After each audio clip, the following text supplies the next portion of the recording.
What is up, everybody? We are back in the studio with WHYS. How you doing? I'm great. How are you? We also have Lee here. Lee is our moderator, the MobileCoin chat host. You've been talking to her. She's been dropping you all those dope links. How do we sound? It's always hard to tell here. Can you hear us? Can you hear us in chat? Can you hear me? Is anyone out there? I think we're good. Okay. Oh, cool. hey. I think they hear us. Awesome. Sweet. So that was dope, man. That was such a great set. It's so good to finally hear some jungle in this place. I love bass music, but I'm a junglist at heart, and you play the sweet stuff. So thank you. I definitely had fun with it. Yeah. You said you've been DJing for about 4 years. How did you get started? Like, what got you into DJing? Well, I always kind of wanted to, but I was too afraid. And there was just a time where I started realizing time just keeps passing by and I'm not doing what I want to do. And so I just started doing it. I had friends teaching me and stuff. And it was just kind of like, why not? It's like, oh, it's about time. It was long overdue. Was there like a moment that made you pull the trigger and like buy some gear or like, get your first like tracks that you're like, I'm going to play with these tunes? Or Well, it was once I decided I was going to stop being afraid and letting fear rule my life and I'm just going to do it. It was like, okay, like my friend has a hookup at Guitar Center. I bought like my Pioneer XTG RX2 and like I just started buying music and I was like, all right, let's go. So like I definitely had a lot of friends help me. Along the way. That's the way to do it. Shout out to all the Guitar Center homies out there. I think that's how I got. That's quite a steep discount. Yeah, that right? Yeah, really that's how I got gave me a head too. start ahead of the game for that's sure. That's my first actual like digital controller. Yeah, was it's through great. A homie's 10% like employee discount. Or yeah, whatever. for so, sure. it helps a lot. Yeah. RIP Guitar Center too. I don't know if they're going to be around for much longer. Sadly, I think. No, that's sad. So you play drum and bass, jungle.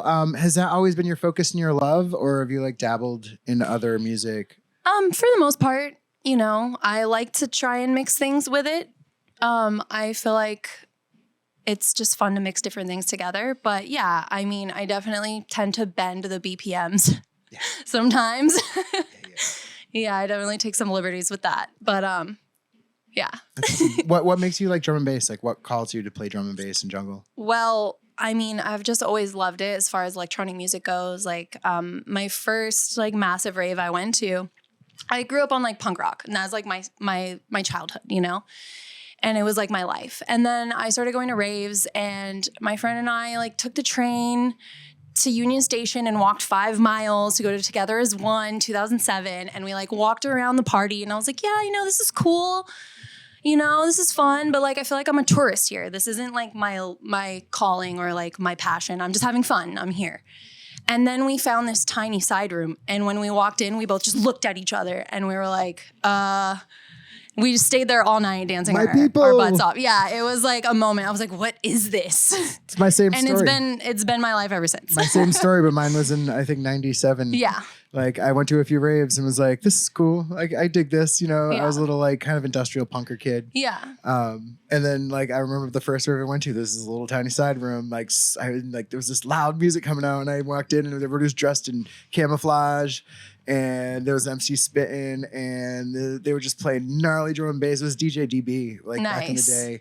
And they had like the liquid visuals that like Liquid Stranger does on the walls. And I was like, this is where I belong. Yeah, and, I feel it. That's why I really fell in love with the scene. Yeah. And, like, the electronic music scene and the rave scene and stuff. Is same. Like, yeah. Once I got to like know the ethos and like the mindset and the ethics behind it, it was like so similar to punk that I was like, well, it's easy to fall in line here. It's so in line with good luck finding a drum and bass person who wasn't either a punker or a metalhead. Something like that. Like I don't think it exists. I'm sure it does, but they're out there. They're out there. I believe.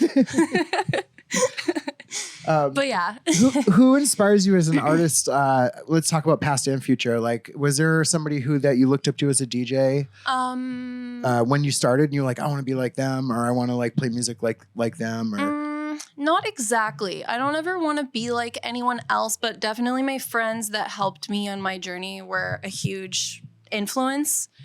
But I can't really say there's any one person that I look to where I'm like, I want to be just like them.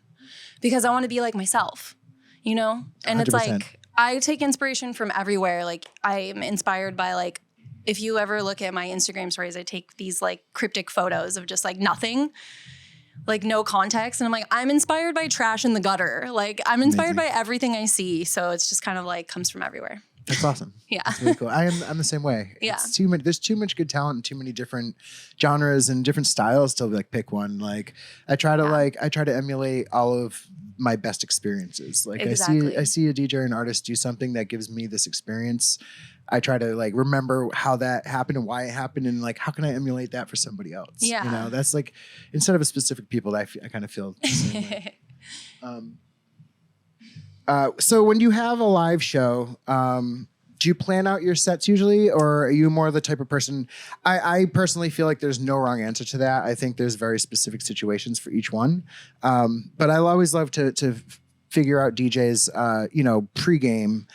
Is it like, the party and you're going to like play this from this folder, or do you like really specifically plan out sets? Well, I definitely plan things based on what I think is going to be happening. And I try to get everything like into a kind of a flow to tell a story, like, and it's all in key and stuff. But sometimes I deviate from that, it just depends. But yeah, for the most part, I'd say when I'm playing live, like at a party, I definitely play heavier just because I can get away with it. I feel like women can kind of get away with that aggressive energy a little bit more. It's kind of fun, but yeah. So I agree. Yeah. So I mean, the first couple times, I think this is the first time I've actually seen you play live. I caught you on a bunch of streams. Shout outs like Dirty Beatles. I think that was the first stream I saw you on. It was really dope. And I was so like, fun who is playing this? for them. This is so sick. Thank you. Brian, I think Brian's in the chat. He was hanging out and showing you out. But I'm curious too if there's a different thought process between like putting something together for a stream or putting together, because when you're doing a stream, it's really hard to tell the audience you're playing for compared to like, if you're going to play Respect or something like that. Yeah. Well, the thing is, it's usually like, okay, so I'm playing a radio show, so everyone's either at home or like in their car or something. So I'm like, okay, some easy listening, easy listening. Vibey. Yeah, I get a little more melodic, a little more like, but yeah, I definitely plan it differently generally, but there's moments where it gets harder and like more 100%. melodic, but yeah, it's different. So you said you've been playing for like 3 or 4 years. Yeah. Like obviously 2 of those years, or like at least one of those years, we were locked down. Yeah. How did you stay frosty? How did you like stay fresh? Did you like practice and stream a lot on your own, or did you like, how did you stay inspired in like, Well, I was lucky because a lot of people were booking me for live streams, and I had like my house set up all cute with all my plants and stuff. So I would just like go live from my house and do like remote streams a lot. And since I had it all at my house and set up, I could just practice all the time. And yeah, it's a good time to pick, it's a really good time to choose to like become a DJ because you had lots of time to practice. Yeah, it was definitely the energy in my house was a bit off in that time, but I did my best every time I had a moment alone. I was like, all right, time to just blast some music. It's hard to deal with the feels. It's also hard being roommates with a new DJ as well, to be fair. Like my first roommates wanted to kill me because I started on vinyl. Mm-hmm. And I was a gabber and breakcore DJ. Lit. Yeah. And amazing. Like nothing like hearing gabber and Rotterdam stuff mismatched in at 11 a.m. At 11 a.m. On bad speakers. Yeah, on vinyl, skipping vinyl. Yeah. Shout out to my old roommates. Thank God. I thank God they were very tolerant of me. So who knows where bless I'd be. them. Yeah. Yeah, totally. Oh, here's a fun one. So I keep hearing over and over and over again, and I've heard this my whole life. It's drum and bass's time in the spotlight. This is it. This is when drum and bass is going to get the recognition it deserves. I don't know how I feel about that. I'd like to ask people, do you think that drum and bass should be in the spotlight of like the mainstream, or do you think that would take away from the vibes of the underground and the DIY like the DIY aspect of drum and bass? I don't think it would take away from it at all. I honestly think that it has a place for sure in the mainstream, but the underground will always be there. It will always be there, whether it gets big or not, you know, and everyone wants it to so bad. And I understand because the fans are very passionate and I love that about them, you know, and I feel it too.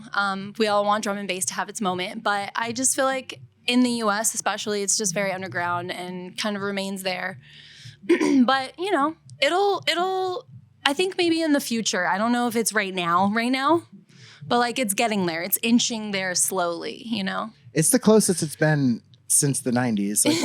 Like when everything was really underground, you know, drum and bass was, you know, it's just as prevalent as anything else. It's kind of one of the first original sounds that we had. Yeah. Like old school hardcore is basically slow drum and bass. So, yeah. But yeah, it was pretty popular then, and then just, you know, it really ducked down, and then it's had its little moments. But right now, I really, you know, there's all these new nights that weren't drum and bass nights that are booking drum and bass DJs and stuff. You know, Which we love. Thank you. Yeah, thank you. Shout out to promoters out there taking a chance on drum and bass because we all love it. I think it's like this thing that like people for a while didn't want to admit that they loved. I don't know why, but especially in the bass music scene, not for the junglists, you know? Yeah, well, I try to, you know, my kind of goal sometimes, especially with the radio shows, it's like, oh, if you think you don't like drum and bass, but like, let me change your mind. Yeah. You know? Yeah, that's our job. Let me show you. Because if you just search drum and bass on the internet, it's worst. hellish. It's a hellscape. Even just don't go there. Please don't. Even just trying to shop for it, like shopping in Beatport is a nightmare. You have to really know what you're looking for. Oh, yeah. Yeah, there's so many subgenres. You're listening to just real trash most of the time searching through it. Well, I mean, there's some stuff out there. There's some really good stuff, but like for the fact that you can self-publish a lot now has like really watered down, I think, the drum and bass pool in Beatport. I like I enjoy Juno a little bit more and like some of the more UK label like Where to Get Vinyl. Yeah. The Beatport is tough to go through sometimes. Drum and bass is okay. Some of the other genres are just impossible. It's like, oh my God. Yeah. It's just a lot to go through subgenre wise, but yeah. So the drum and bass field has always been, it's had a lot of really strong female presence, like shout outs to DJ Rap, to Reed Speed, Chemistry and Storm, you know, from the beginning. It's compared to most genres, there's definitely been a lot more female-led movements in this scene. How is it being a female DJ in the Los Angeles scene these days? Well, it's good. But also I feel sometimes there are certain spaces where it's not always welcome for you to be feminine. You know, it's like, you know, no offense. It's just kind of like an old kind of, it's just a very, sometimes it still feels like a boys club. So I always appreciate when there's an equal amount of like a balanced lineup or even a balanced crowd is a good place as well, you know. But it depends on the day. It depends on the event, you know. But I'd say it's definitely getting better. It's a great time to be a woman. So thanks for everyone supporting women right now and shining a light on all underrepresented communities and people. 100%. Yeah, it's great. Yeah. That's good. Yeah, it's good to hear. I think that, like I said, I know it's tough. It's definitely not easy, but I'm proud of the drum and bass scene for kind of like keeping things real. Yeah. You know, I'm sure it's definitely a challenge, but it's okay. We have fun with it. Yeah, I think we love a challenge. I love the LA scene. I think the LA scene's pretty good. Like the drum and bass scene here is very family. It's not horrible. That's for sure. We could go to those places for sure. Yeah. So, do you produce it all, or are you mostly a selector? Do you have any? Yeah, I'm producing. I just haven't released anything yet, but you know, I've had some friends try to teach me stuff, but it's never really stuck. But someone recently told me, "Oh, just read the manual." So that's kind of where I'm at right now. I'm like kind of making some beats and like kind of messing around, but not quite ready to release anything yet, but I'm sure I will be within the next year or two. I'll be like there. Yeah. Yeah. We were discussing with LMNOP last week about whether or not to use samples or to, like, there's a lot of people who build everything from scratch. Yeah. And then there's a lot of people that think that using samples is wrong. And we had a really good discussion about that where my personal advice as a new producer is use samples. Like, learn how to do song structure and learn how to build it with pre-made stuff, and maybe not release that stuff, but really learn how to build a track in Ableton. Yeah. And you really, by using samples and stuff, you figure out the formula. Yeah. And then you can start tweaking those samples and replacing those drums with your own drums. Yeah, And I've then been learning both. Yeah. Yeah. It's good to know. It's definitely very important to know Yeah. to how to like make your own. I'm sure when I'm fully in it, I'll be doing kind of both, a mixture, you know. And like the cool thing about things. drum and bass is we're a sample based It's art. very sample heavy. Where like there's not a lot of hate in the bass music community. It's very much all about I make my own drums from scratch. Well, it's very sound design, you know, and it's cool. It's great. And I love being part of a genre that throws it pays homage to the, you know, the classic breaks. Yeah. I think it's good to do both. 100%. Do you ever mess with vinyl?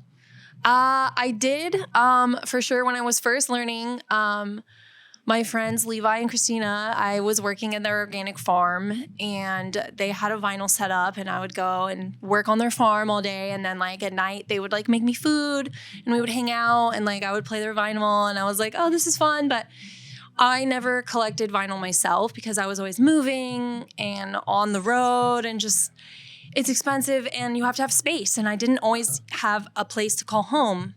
So I was like very nomadic.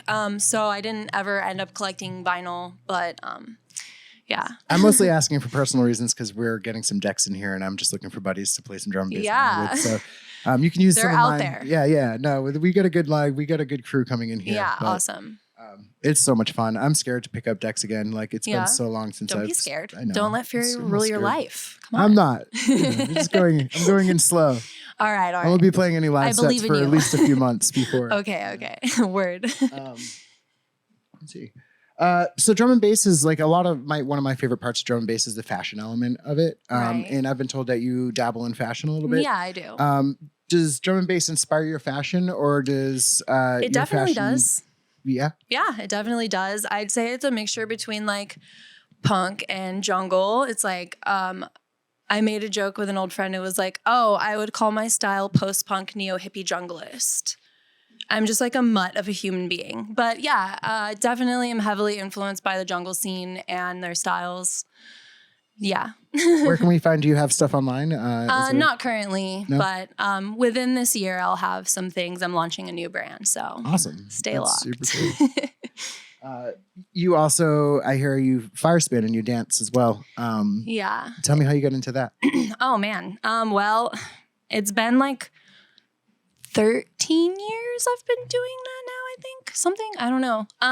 So basically I got into it mostly from like Moon Tribe, going to full moon parties in the desert and being like, oh, seeing all the cool fire spinners. And I'm like, that looks so fun. I want to do that. Are you kidding me? So I started spinning hoops and then I started doing it on fire. And now I really love rope dart. It's my favorite. And it's kind of more like a hobby. You know, sometimes people book me for shows, but it's pretty rare because it's hard to find a space where you can spin fire. But I'm insured, so if you want to book me, hit me up. You ever spun fire during your DJ set? During my own DJ set? Yeah. No. That sounds so stressful. Right? Be impressive though. It would be really impressive. Wow. Maybe if I really feel like flexing, I'll do it. Right? But I don't know if I can. Just shoot that rope dot straight out. Just got to find like a really long 10-minute jungle track.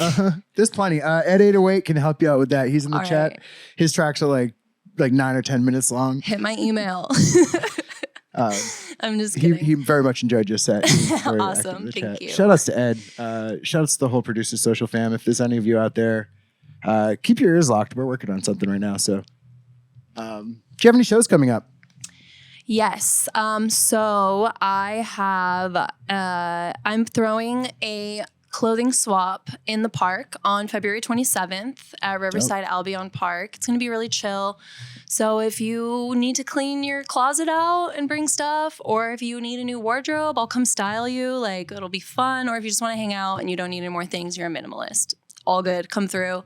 We'll have other people there as well, like Liquid Giraffe, Trinity Gia, XD, and Zell. All my friends. So, yeah. Sweet. That sounds fun. Is it free? Yes, it's free. Yeah, Awesome. and it's on a Sunday.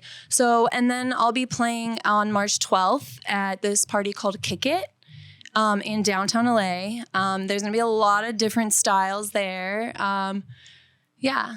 Cool. How do we find out about this? Are you going to be posting? I'll on be your socials? posting about it, yeah. Cool. Make sure you follow WHYS socials. Here's a question that we ask everybody. Our company we're very privacy based. We respect privacy a lot. We're just always curious. How do you find? Do you think privacy? Sorry. Do you think privacy is important in the art world, in the creative space? In what does privacy mean to you?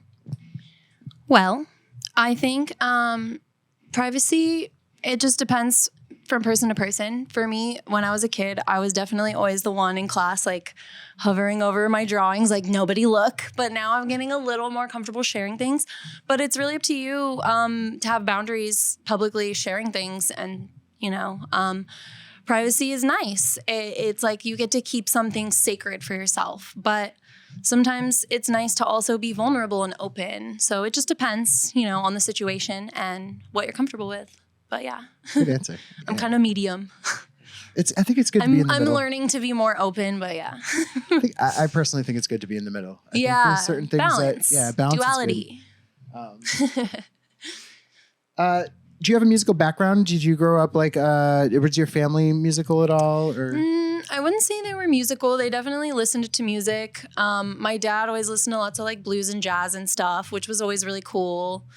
But yeah, none of them have not that I know of, and my dad was adopted, so we don't really know a lot about the family history on that side too much. But yeah, no, not really an artistic family, although my brother and sister are both pretty like creative as well.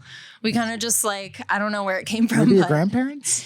Maybe a skipping generation. I mean, I don't know, My grandma collected bells. It's pretty interesting. That sounds like an interesting person. That's like, not that I really know of. Gotcha. Yeah. Is there any questions in the audience? Let's open up to any questions out there. If not, we might wrap this up and then we'll jump to a break. And do you have any other hobbies besides music and I guess fashion? Yeah, I've been doing a lot of like abstract paintings lately. Oh, cool. It's really fun. Yeah, I just love it. It's really meditative. And thanks to everyone that's ever supported my art. I really appreciate you. It's amazing. I can keep making it because of you. But yeah, that's one of the things I've been working on a lot lately is painting. Nice. What's your medium? What, oil or? Acrylic. Acrylic? Yeah, acrylic. Sweet. And like pouring mediums, and I'll put like resin over the top and like copper and gold leaf and all kinds of stuff. Can we see it anywhere, or is there something you it's just on my Instagram mostly. Awesome. I haven't made like any separate thing for it yet. Everyone keeps telling me to, but I just haven't yet. I just mix everything together. Yeah, art's art. Yeah. I'm like, it's the here WHYS it is. brand. But yeah. I do not see any questions in chat. Ed said he's going to reach out to you in IG and chat with you. Cool. Thank you. Yeah. Looking forward. Ed is a G. He's cool. Old school junglist. Nice. Yeah, he's amazing. Awesome. Incredible producer. Nice to meet you virtually on the internet. Yeah. Internet friends. Thank you all so much for sticking around. I think we're going to come back and do a little B2B. We're going to take a quick break, and we'll be back in a few minutes. Don't go anywhere. Thanks, you guys. Yeah.